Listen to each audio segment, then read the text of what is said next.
కళాకారులు హైట్ తక్కువైనా ఉద్యమంలో వెయిట్ ఎక్కువ, సో పవర్ ఎక్కువ ఉంటుంది కాబట్టి మా తెలంగాణ మాస్టర్ మధు అన్నగారు మంచిర్యాల జిల్లా నుంచి విచ్చేశారు. ప్రత్యేకంగా వారికి ప్రత్యేక ఉద్యమాభివందనాలు అన్న కళాభివందనాలు తెలియజేసుకుంటూ, ఈ రోజున ఎవరు చూసినా కూడా ప్రభుత్వం ప్రభుత్వం అంటారు, కానీ వైఫల్యం అనేది సాంస్కృతిక సారథి కూడా ఉంది.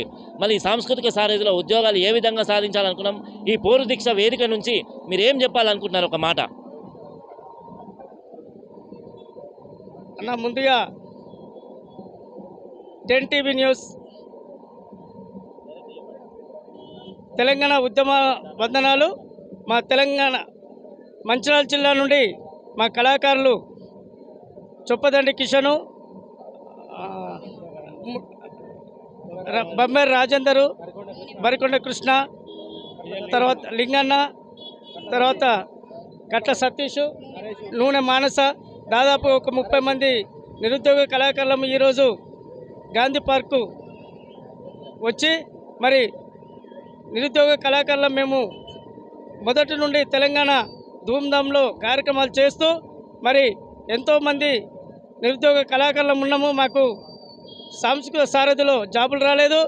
మరి దానికోసమే మేము ఈరోజు ఇక్కడికి వచ్చేసి ఈ దీక్షలో పాల్గొనడం జరిగింది. మరి మా కళాకారులు నిజమైన కళాకారులు, ఫేక్ కళాకారులు కాదు. సాంస్కృతిక సారథిలో ఎంతోమందికి ఫేక్ కళాకారులకు ఉద్యోగాలు వచ్చినాయి. మరి మా మంచిర్యాల జిల్లా నుండి మేము నిరుద్యోగులము, మరి ఇంతమంది ఉన్నాము, ఇంకా మిగతా ముందు కూర్చొని ఉన్నారు. కాబట్టి దయచేసి మరి ఆ ప్రభుత్వం అన్న ఉద్యోగాలు ఇవ్వలేదు మాకు. మరి కనీసం ఈ కాంగ్రెస్ ప్రభుత్వము మరి స్పందించి మరి మాకు నిరుద్యోగ కళాకారులకు ఉద్యోగాలు ఇచ్చి మరి ఆదుకుంటుందని మనవి చేస్తూ, ఇప్పుడు తెలంగాణ ఉద్యమ నిరుద్యోగ కళాకారులు బబ్బరి రాజేందర్ గారు ఒక పాటతోటి ఉద్యమ కళాకారుల సంఘం రాష్ట్ర పిలుపు మేరకు మరి మా తమ్ముడు చొప్పదండి కిషన్ జిల్లా అధ్యక్షులు అందరం కలిసి ఈరోజు హైదరాబాద్ రావడం జరిగింది. తెలంగాణ ఉద్యమంలో కాలికి గజ్జలు కట్టి ఆటలాడి పాటలు పాడినటువంటి నిరుద్యోగులకు ఉద్యోగాలు రాక ఈరోజు రోడ్డున పడాల్సిన పరిస్థితి వచ్చింది. ఏళ్ళు గడిచినా కూడా ఎదలు తీరలేని పరిస్థితిలో మా కళాకారుల దీన స్థితిలో ఉన్నాము.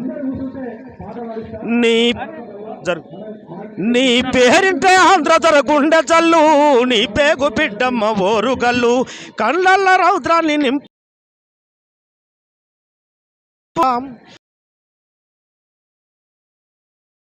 జంగు